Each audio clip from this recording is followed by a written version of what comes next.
Good morning. I hope your day's been going good. I'm honored to have you here. And let's do this.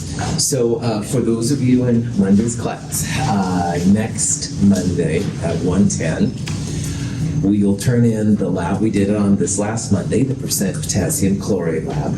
Problem set number 4 is up. Problem set number 4 is basically about the power of the chemical reaction. So we're going to talk today about how to balance an equation and the kind of things you can do with those balanced equations once you have them.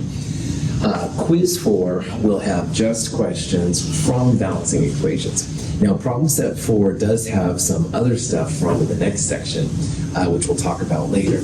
But you just focus for this quiz on grams to moles to grams, as we'll talk about, and also balancing equations, and that'll be awesome. After the quiz, we'll go next door and do the net ionic reactions lab.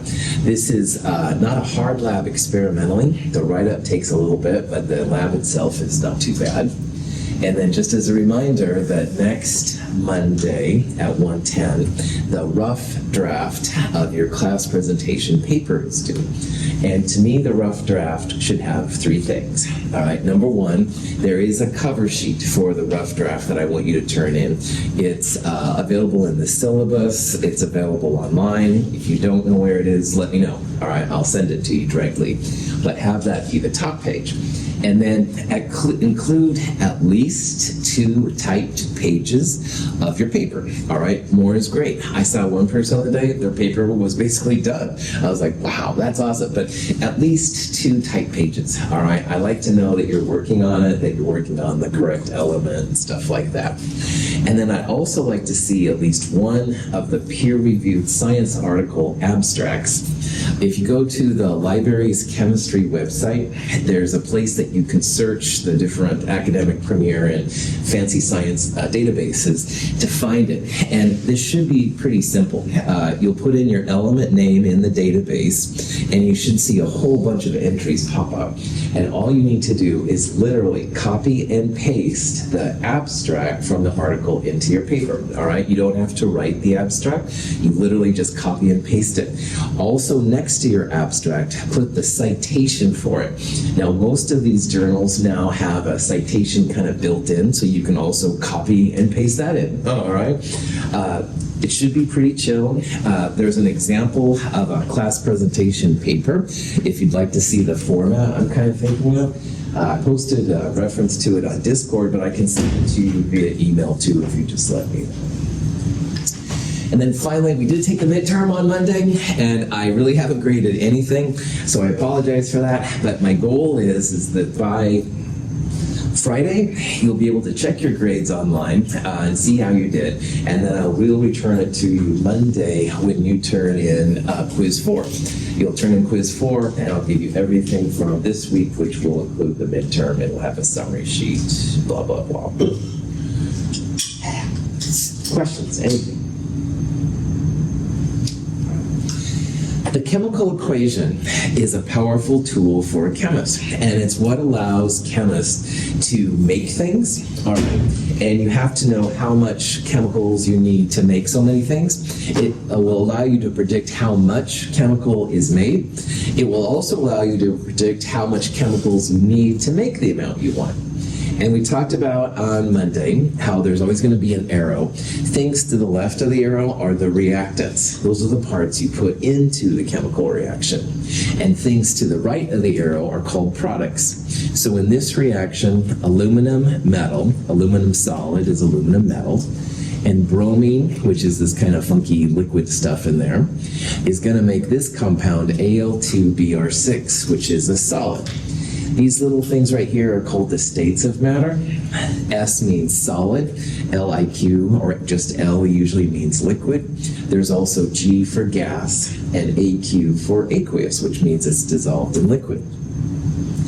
And the number 1 goal is to figure out the numbers that go in front of these things. And the fancy name for those are stoichiometric coefficients. You will never have to spell that. However, that what they mean are the relative amounts. So like if you're making a cake and it says to put in 3 cups of flour and you put in 6 cups of flour, your results would be really weird. All right, your cake would be dry or whatever. You have to use the right amounts to make what you want. And these are chemists' amounts. Now, in chemistry world, as you know, it's the mole, all right? So figuring out these mole numbers that go in front are really good. And we talked about how Lavoisier said that law of mass action, law of conservation of matter, all the mass that goes in must equal all the mass that goes out. So you want to have just the right number of aluminum and bromines going in to make the aluminum bromide compound coming out. So we'll spend a little time here talking about how these things go together.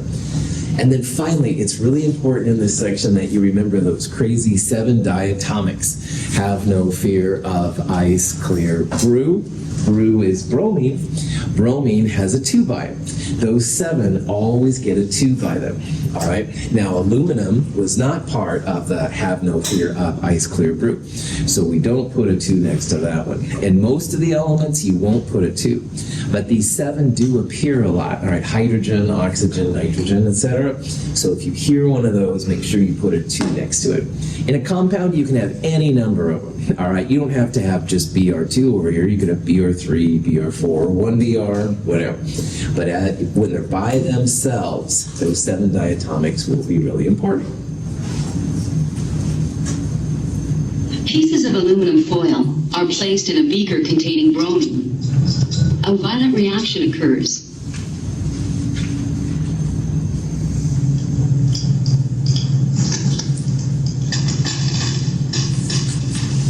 The elements react to produce aluminum bromide, which consists of 2 aluminum atoms for every 6 bromine atoms. It is visible as a white powder deposited on the beaker. Aluminum is a metal, like an aluminum can. That literally is aluminum metal. Bromine is a liquid. It has we'll talk about this next term, it has a pretty low vapor pressure. So what that means is it has this funky kind of Halloween-looking fog over it. Don't breathe that in. Trust me, it's bad news. But anyway, the primary state of matter is a liquid. And they come together to make this crusty white stuff here on the top. That's the Al2Br6. Now, here's a pictorial version of what's happening. So, for example, this is Al2Br6. The aluminums are gold, and the bromine is kind of a red. So you can see here there's 2 aluminum atoms and 1, 2, 3, 4, 5, 6 bromine atoms. So what this means is that on the reactant side, we need the same number of atoms. And aluminum is individual. It's not a diatomic. So you can just write like 2 aluminum atoms. Bromine comes in pairs. So if we need 6 atoms, and there's 2 atoms per Br2, we're going to need 1, 2, 3 Br2s. So for this reaction, what we would do is we would write a 2 for the aluminums, because we need 2 aluminum atoms. We have 3 diatomic bromines, 3 Br2s. And there's no 1 right there. It's just Al2Br6. If there's only 1, you don't usually put a 1 next to it. That's too much work for chemists, if you will, all right? So we're going to write just Al2Br6. If you didn't have any of the compound, there'd be a 0 in front of it, and it wouldn't be in the chemical equation, all right? So 1s, you just leave them alone, but if there's a non-1 number, then you put them there. Questions? In the combustion of propane, a single propane molecule reacts with 5 molecules of O2 to produce 3 molecules of carbon dioxide and 4 molecules of water. This compound that was there initially is called propane. And if you've ever done like a backyard barbecue or something like that, propane is probably what you've used. It's a good source of energy. C3H8 is the equation for it. And it reacts with oxygen, which is a diatomic O2. And the products are CO2 and water, H2O. This is called a combustion reaction, and we're going to do quite a few of them here coming up. It's always something organic, which means something with carbon, hydrogen, sometimes oxygen. Whatever it is, you burn it in O2. So O2 is a reactant, and the products are always CO2 and water. And what I'd like to do with you now is solve this equation. Let's balance it, all right? Let's make sure that the atoms that go in are equal to the atoms coming out. And if you look at this right now, there's 3 carbons in propane. There's only 1 carbon in CO2. So this reaction is not balanced. All the atoms that go in must equal all the atoms that go out. So what I usually do in these kind of reactions is I start with a carbon. We're going to need 3 carbons on the product side, so I would put a stoichiometric coefficient of 3 right there. And that at least makes the carbon atoms balanced. It's a start. We have 8 hydrogens. Water has 2 hydrogens in it. So if I would put a 4 right there, then I have 4 times 2, 8 hydrogens on the product side, and 8 hydrogens on the reactant side. So by doing those 2 parts now, I've balanced the carbons and the hydrogens. I usually leave the element by itself for last, because then you can do just about anything to it, and it's no problem. So you can see here what I've done. By putting a 3 here, it not only says 3 carbons, it also says 3 times 2, 6 oxygens. And this same thing for water. 4 times 2 means 8 hydrogens, which is good, but it also means 4 times 1, 4 oxygens. So by putting these numbers here, I have 6 oxygens plus 4 oxygens, 10 oxygens total. And since O2 comes as a pair, 2 atoms, if I would put a 5 right there, that should balance it out. So C3H8 plus 5O2 goes to 3CO2 plus 4 waters. And if you look at that, that's the kind of thing you want. So notice what I did when I balanced this, all right? This was a little bit more, to me, like a complicated molecule. It just kind of feels that way. So I tried to balance the carbon and the hydrogen first, all right? Then at the end, I went back and I did the oxygen, because I can change this number to anything I want, and it won't affect these 3 right here. That's kind of a cool way to think about how these things work out. I don't believe you, Dr. Russell. Oh, who said that? Angie? No, I'm just joking. Seriously, I'm totally joking, Angie. Don't worry about it. So let's say you're not certain about it, all right? You're feeling uncertain. And when you're learning this, that's totally normal. Check yourself, all right? So there's only carbon, hydrogen, and oxygen here, and I'm writing it like a line down the middle. So the left side will be my reactants, and the right side will be my products. And if I've done this right, the atoms on both sides should be the same. So the reactants are these 2. I have 3 carbons and 8 hydrogens in my 1C3H8, and 5 times 2, 10 oxygens. So if I've done it right, the product side should have those same numbers. So I've got 3 carbons, all right, that looks good. 3 times 2, 6 oxygens, oh, not 10, oh no. Anyway, keep going. 4 times 2, 8 hydrogens, that looks okay. 4 times 1, 4 oxygens. And sure enough, all of them balance. So they're the same on both sides. And all the reactions we're going to do in all of chemistry, you can do this as well. And I do this too, all right? Sometimes I feel nervous or haven't had caffeine, whatever you want to talk about. And I do this just to make sure that everything's 4x4. Questions? Okay. Now, this next question is similar. Excuse me. This is a boron-hydrogen compound.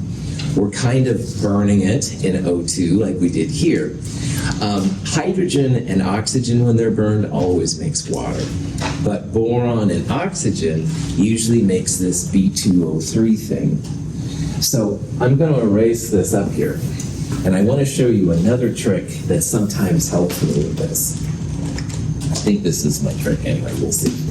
B4O10 plus O2. Oh, take a minute.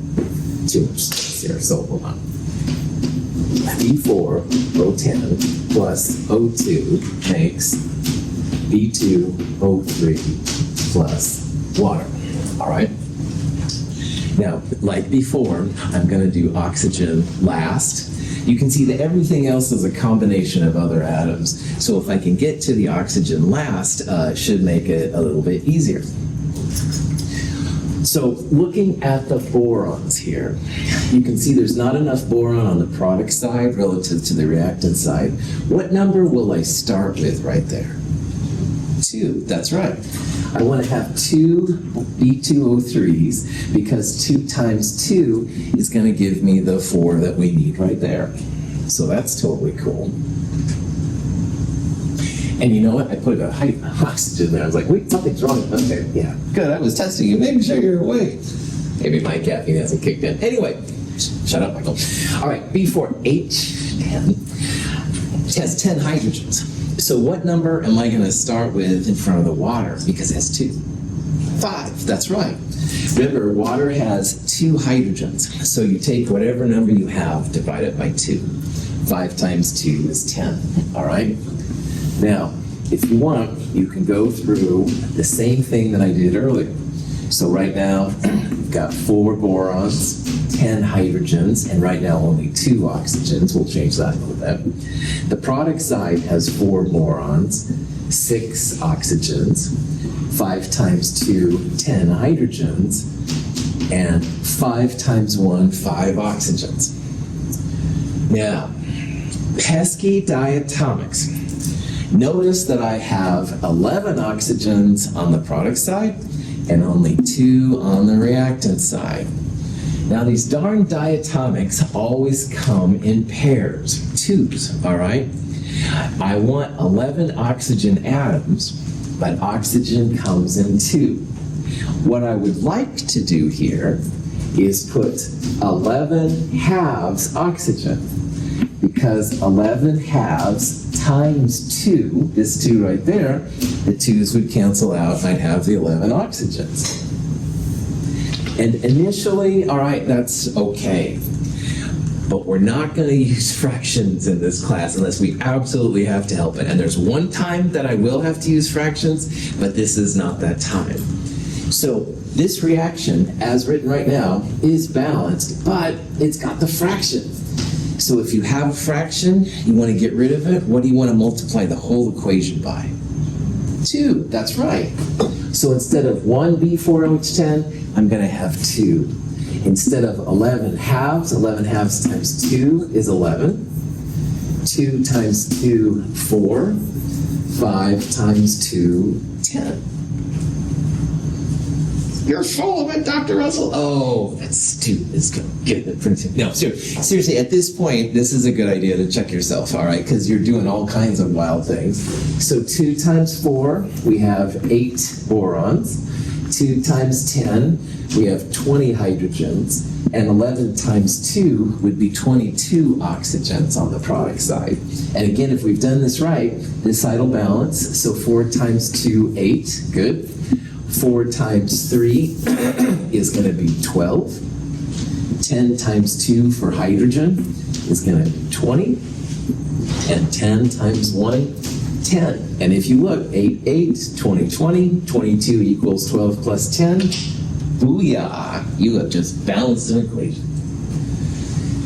So with those diatomics, if you get to that point where you have like half of an O2 or something like that you need, initially what you can do is just write, in this case, like 11 halves or whatever number you need divided by 2, and then multiply the whole thing through by 2. And by all means, if you're uncertain, check yourself. Questions? All right. So here's a question that you might see. Excuse me. We're making phosphorus trichloride, PCl3, all right? And the question is here, what is going on? And notice these graphics. Now, this is not something I need you to know, but it is something to kind of think about in the back of your mind. When you have a phosphorus atom, excuse me. When you have a phosphorus atom, it's actually P4. It's not just P atoms by itself.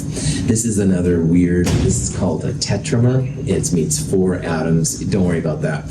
But chlorine is a diatomic. Have no fear of ice. Clear? brew. Chlorine is the clear, all right? So it comes in Cl2s. So you can see what's happening here. The P4 is broken into 4 phosphorus atoms. So there's going to be 1, 2, 3, 4, just like the 4 that went in. Chlorine is a diatomic, and you need 3 per phosphorus. So if you look up here then, in this particular reaction, there's going to be 4 phosphorus atoms because phosphorus is a P4. It's weird. You don't need to worry about that. You'll need 4 phosphorus atoms and a total of 2, 4, 6, 8, 10, 12 chlorine atoms to make 4 PCl3s. And that just has to do with the weird phosphorus here that's going on. Any questions on that? Okay, usually people do pretty well balancing equations, all right? It's pretty mellow. Practice a little bit. Practice in some way you can check yourself. So we've seen some reactions already. You can just try to balance it, all right? Or there's balancing quizzes and stuff like that online you can absolutely do. Try to do the thing that's by itself last, all right? So the oxygen in both the examples I did here on the board, I did that last because if you change that, then you don't have to change the other more complicated pieces, all right? Pieces with more than one kind of atom, I guess is what I mean by that. Sometimes, like in this reaction up here, you'll end up with like 4, 22, 8, and 20. All these numbers multiplied by 2, or by 3, or by 4, or something like that. In chemistry, we always try and reduce it down to the smallest whole number, all right? So if you see like 2, 2, 2, 4, reduce them by 2, go 1, 1, 1, 2, something like that. No fractions, but it's cool. Check yourself, definitely. It's always cool to do. You want to make sure the atoms are balanced. And something that will be helpful in the future, you can do it right now if you want to, all of the charges are balanced as well. So if you have positive 3 on the reactant side, you should end up with a positive 3 on the product side as well. We'll come back to that at a later lecture, but for right now it is something that can be helpful. Question. The NET Ionic Lab is a lab where we'll get practice balancing equations too. So, all right. What the?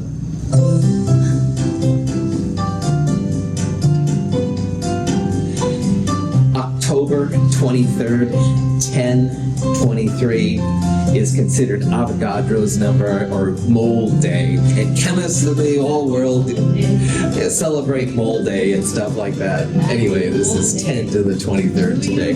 It's officially 6:02 a.m., but I was still sleeping there, I think. So, yeah. Anyway, it's kind of silly. There's lots of silliness here and stuff. This video goes on for a long time, actually. Curb Your Enthusiasm. Yeah, okay, Curb Your Enthusiasm is kind of fun stuff, so. Okay, well, anyway, no political things in this class, but anyway, happy Mole Day to you all. I hope you all have a great day. It's a silly thing, but chemists get excited. All of my chemists or friends and I are tweeting, thanks for playing, messaging each other, stuff like that, saying, all right, happy Mole Day to you too, all right. I get a day job, I know. Okay, so now we have gone through the balancing of reactions gig. You can start to use these chemical equations, and there's a lot of power. So stoichiometry is just a measure of how much goes in and how much comes out. And this is where chemists of the world make their money, all right? It's all based on conservation of matter. Don't lose any atoms, don't have atoms appear out of nowhere kind of thing. But there's a lot of power in this. And what we're going to do now is explore what a balanced chemical reaction can do. Now, this is a reaction where you're taking aluminum metal, you're adding oxygen gas to it, and out of this comes aluminum oxide. And again, 4 aluminums, 3 oxygens make 2 aluminum oxides.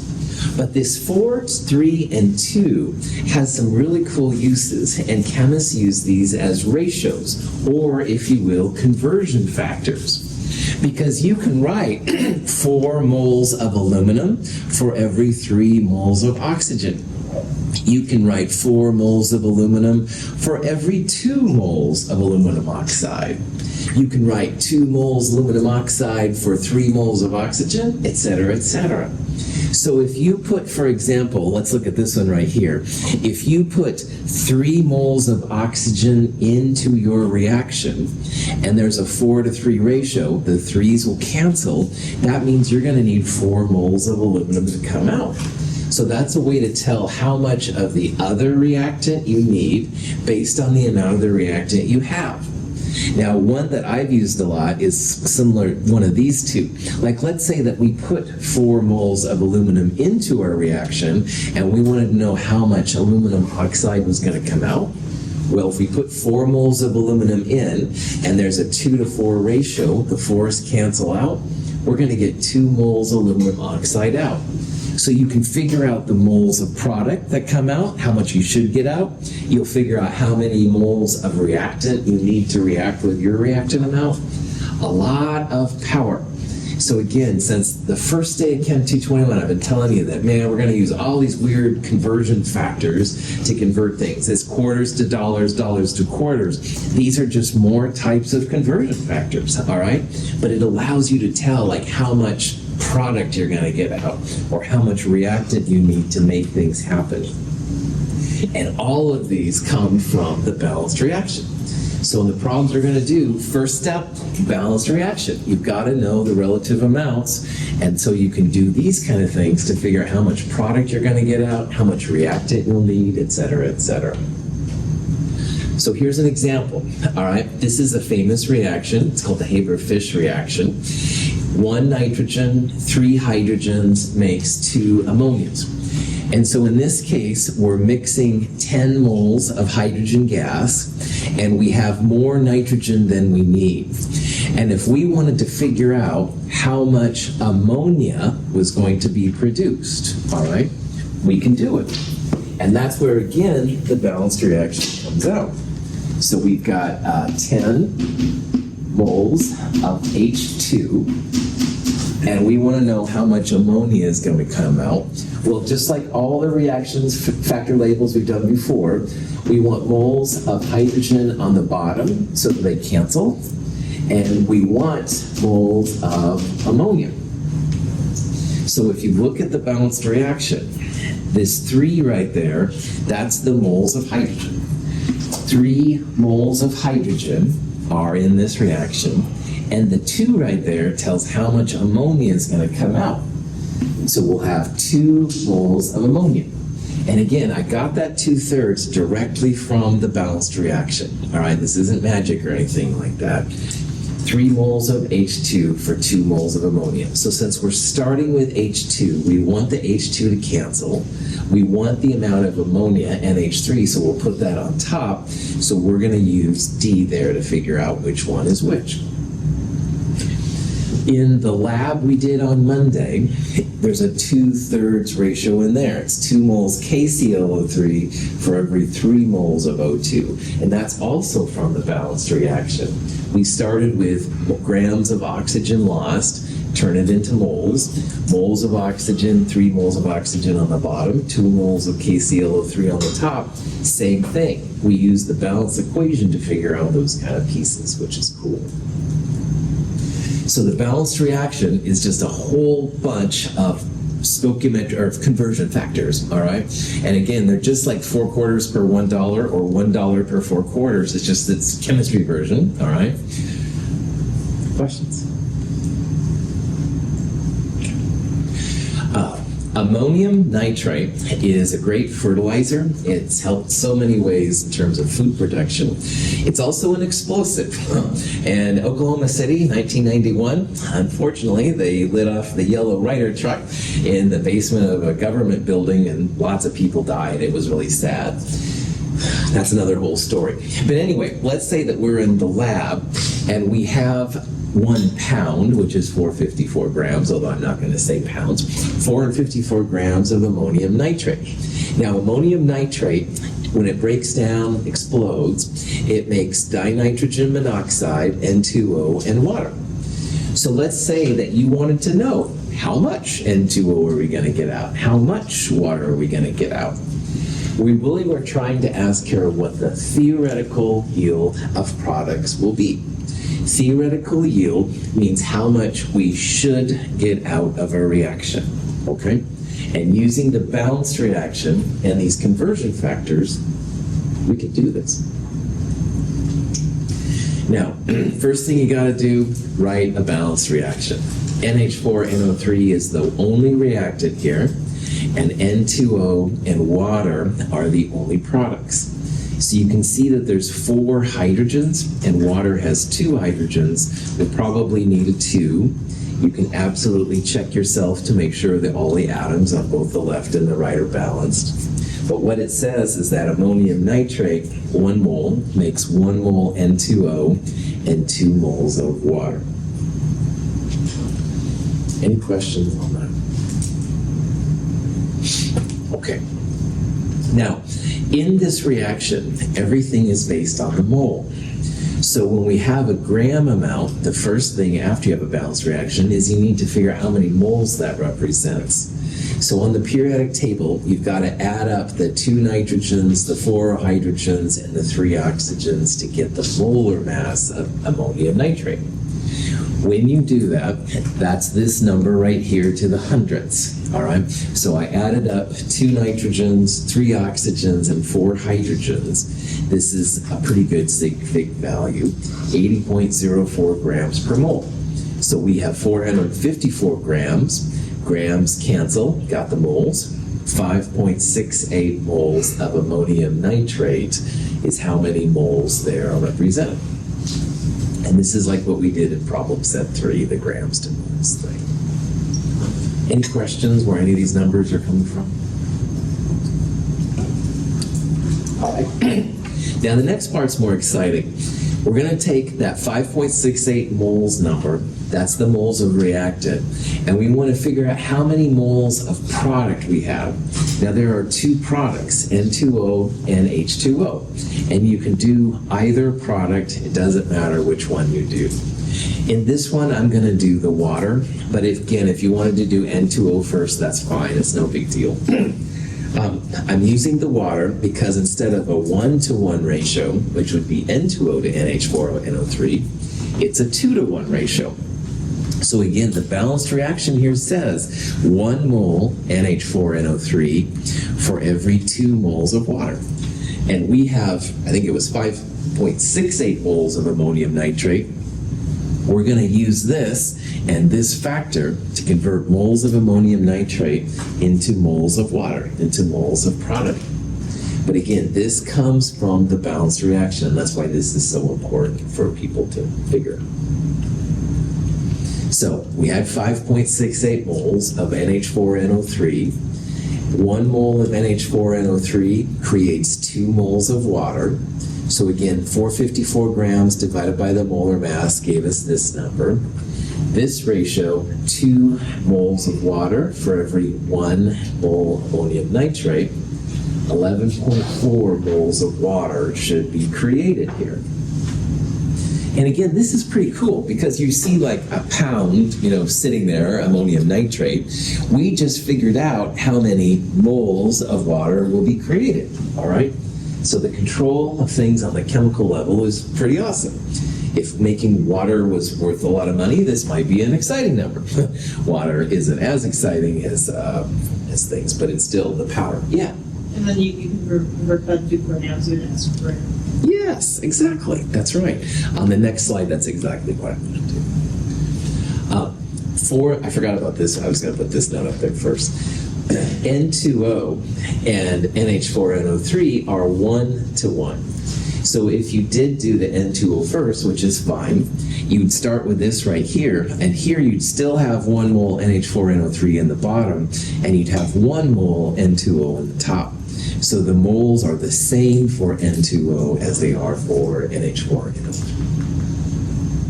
Okay, but Michelle sees the big picture. What we're going to do now is figure out the grams of the product, grams of water, all right? Now, this number is officially called the theoretical yield, all right? It's how many grams of water, we should create. And I'll talk about why I'm emphasizing the should here in a little bit. So, like Michelle just asked about, we're going to take the moles of water, 11.4, the molar mass of water, 18.02 grams per mole. And again, this came from the periodic table. An oxygen and 2 hydrogens is 18.02. 204 grams of water is the theoretical yield of water. It's how many grams of water we should be able to get out. Okay. Questions? Okay. Now, the N2O, you can do the same kind of thing, but we'll have a different factor. Now, one way to do it is you can take grams NH4NO3, go to moles, 5.68. 5.68 moles of this makes 1-to-1 ratio, would make 5.68 moles of N2O, and you can multiply by the molar mass of N2O to figure it out. But in this case, there is a little bit easier version. Because remember that all the mass that goes in equals all the mass that comes out in chemistry. No lost mass, no gain mass, stuff like that. Well, we put 454 grams of ammonium nitrate in. That's all the mass that's going in. And we just calculated that 204 grams of water should come out. So this number will equal 204 plus X. And X is literally the amount of N2O that should be created. So this way is the law of mass action way, and it is totally viable. All right, it's like 100% equals 30% plus X, and you can solve for X. Same thing, this number equals this number plus X, you can solve for it. That's totally cool. You can also turn the moles into moles 1-to-1 times the molar mass to get the same number, all right? And either way is fine. Sometimes I'll do this way and then realize afterwards, oh yeah, I guess I could have done that. So it doesn't matter which path you take, but it is an alternative and stuff if you happen to see it. So in this problem, 250 grams, that's the theoretical yield of N2O. And 204 grams is the theoretical yield of water. So our pound, 454 grams of ammonium nitrate, should create 204 grams of water and 250 grams of N2O. Some people like using a table like this, and if you are one, that's totally fine. If you make a table like this, and we'll use this for different reasons later, notice how the reactant or reactants are on the left and the products are on the right. And how this works is there's the initial grams and moles, and here's the initial grams of ammonium nitrate. That's what we started. We turned it into moles and got that much. But these two were zero, all right? None of those were being made. And then all of this is going to react, so it's going to go to zero. And in the process, there's 1-to-1 NH4NO3 to N2O. The stoichiometries are both 1. But the stoichiometry here of 2 means we're going to go 2 times that number to figure that value out. And then we turned them into grams to figure this out. And again, if you follow the law of conservation of matter, law of mass action, this number should equal these two numbers right here. Any questions? Now, notice I've been saying how much you should actually, or you should theoretically figure out. Chemistry reactions, as you saw in the empirical formula lab, and sometimes even the KClO3 lab, a lot of times have issues, all right? You know, oh, I spilled some powder. Oh, my copper is still wet. Oh, I've got some oxidation. Oh, fill in the blank reasons and stuff. So, chemists will oftentimes figure out what's called a percent yield. And a percent yield is just a way to compare how much you should have gotten out, which is the theoretical yield, to how much you actually got out. So in this example right here, N2O, which by the way is a gas, so it would be easy to have a broken valve or something like that, and the gas escapes. For whatever reason, in this reaction, only 131 grams of N2O were collected. So we can use this information to calculate a percent yield. Actual yield goes on top, theoretical yield goes on the bottom, and because it's a percent, people usually multiply it by 100%. So in this particular example, percent yield, actual divided by theoretical times 100, we actually got 131 grams out. We should have theoretically gotten 250 grams out. So those two, actual divided by theoretical times 100, 52.4% is the percent yield. Now, it's hard to say if this is a good percent yield or a bad percent yield, because if the reaction is really difficult, maybe 52.4 is a good value. On the other hand, if it's like the percent KClO3 lab we did on Monday, your percent yields are very, very high, almost 100% usually. So this would be a poor yield. The important thing is not to apply like the classic grading definitions. 90% to 100 is an A, 80 to 89 is a B, whatever. No. Don't do that with chemistry. And true story time, one time I called my parents who lived on the West Coast. I was living on the East Coast at the time. It was 3 a.m. their time. I'd been up all night. And I was so excited because I was able to turn the blue compound into the purple compound. And nobody had ever done it before, right? And they're like, yeah, whatever, you need to get more sleep. But anyway, no one had ever done this reaction before. Incredibly water and oxygen and water sensitive. And my percent yield was a whopping 6.44%. Woohoo! So I'm so excited. And obviously, that's a pretty low percent yield, and probably I should have waited until my parents were awake to tell them this, but I was so excited because nobody had ever done this. I turned the blue to purple, and as I did this reaction more, the percent yield got higher. It got up to the 30-ish%. I never got higher than that. It was a pretty difficult reaction. But in this case, that was okay, all right, because it was a tough reaction. Now, some reactions, if you don't get 90+%, here's your pink slip, go away, bad chemist. But it kind of depends on the reaction. All right, that's the thing I want to get across. So 52.4%, I have no idea if that's good or bad. Probably depends. Questions? Okay, so here's an example of a reaction.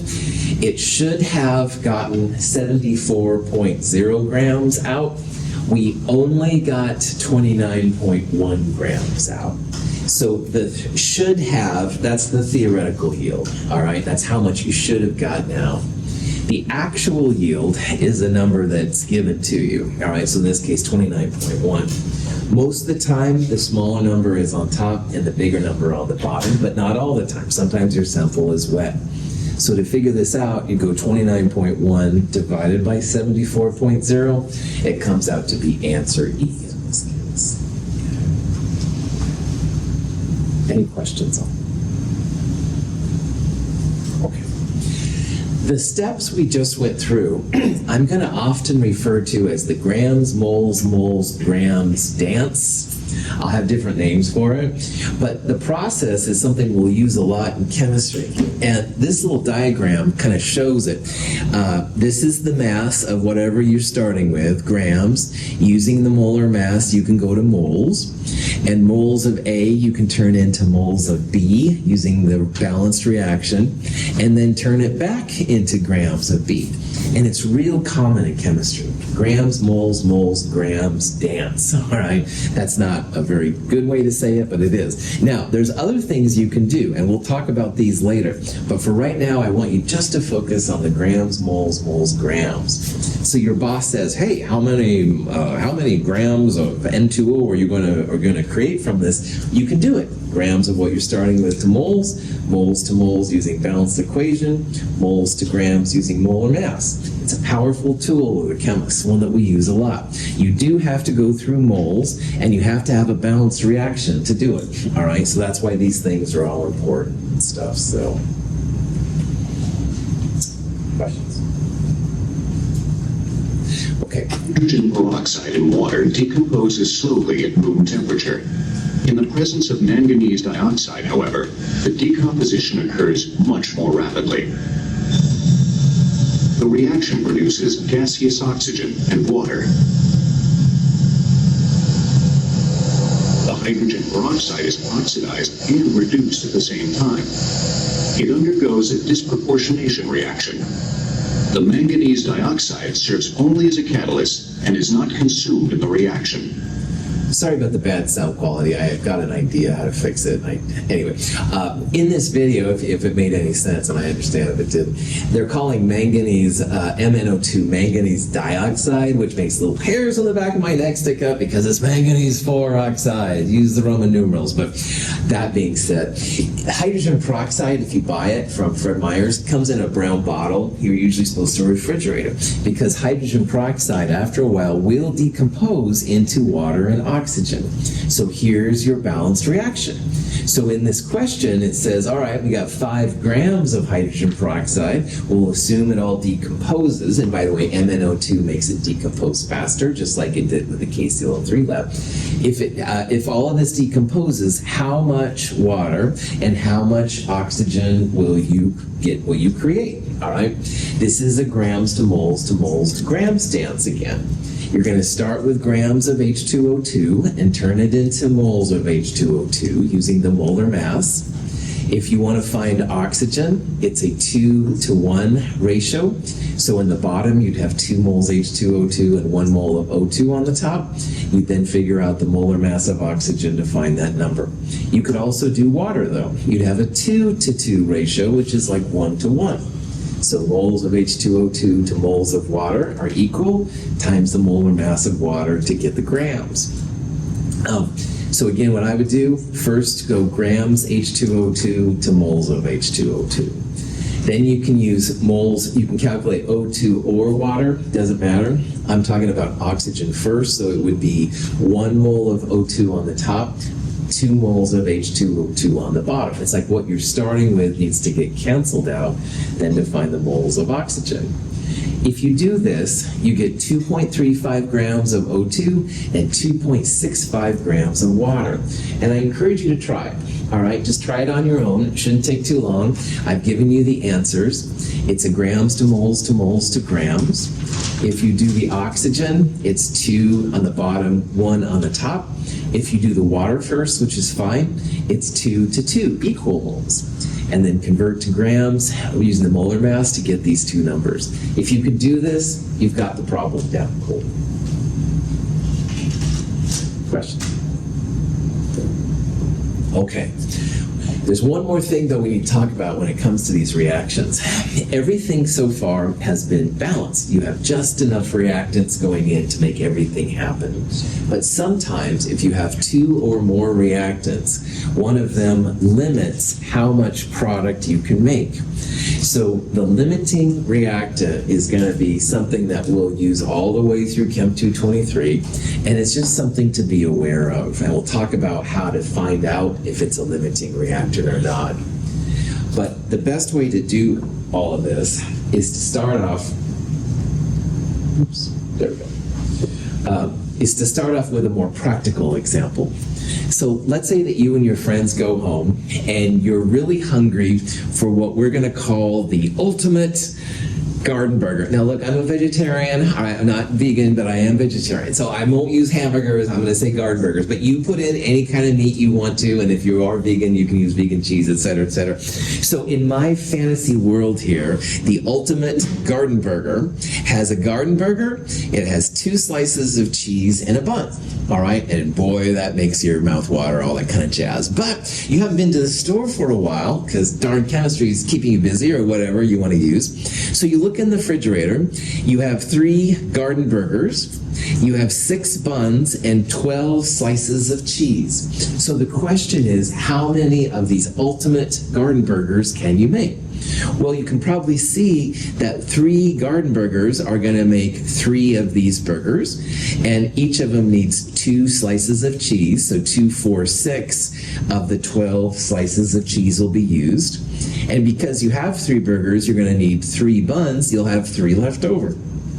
So this is a very practical use of this thing. The number of garden burgers is limiting how many of these ultimate burgers you can make. Now maybe your friends are cool with just a bun and a couple slices of cheese. That's another whole thing. This is the amount, the theoretical amount of the garden burgers you can make. So in this problem, our theoretical yield of big garden burgers here 3. All right? And the garden burgers are what's limiting how many we can make. If we had 4, we'd be able to make more, but we don't. And also, we have buns and cheese left over. So buns and cheese, we're going to call excess reactants. All right? Things that are left over in the end. That always makes me hungry. Now, this is a more practical example, but not as tasty. This has nitrogen monoxide and oxygen reacting to make nitrogen dioxide. It takes 2 NOs, 1 O2 to make 2 NOs. So if you look in this little box right here, you've got 1, 2, 3 oxygen molecules and 1, 2, 3, 4 NOs. And on the product side over here, you have an NO2 there, 2, 3, 4 NO2s, and you have an O2 left over. So in this problem, the thing that's left over is the excess reactant. It's going to be oxygen. And the part that's not there anymore, which is NO, that's going to be your limiting reactant. So think about that. We'll do some more with this on Friday. Thanks for being here. Have a great day.